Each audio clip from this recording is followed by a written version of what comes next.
सोनिया राई हो। के लेख्दैछौ? एक एक लेखिसक्यौ? ल त आम्मामा फेरि एक लेख त। एक एक हो एक होइन फेरि एक हो त्यहाँ दोहोऱ्याउने ल फेरि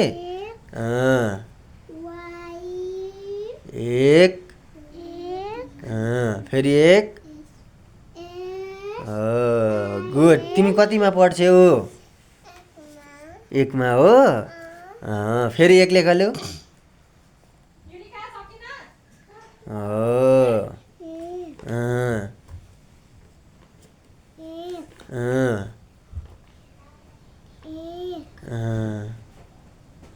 एक दुई कस्तो हुन्छ यहाँ माथि? यहाँ लेख त दुई। यहाँ दुई लेख त कस्तो लेख्दै रहेछौ हेरौँ। हो गुड।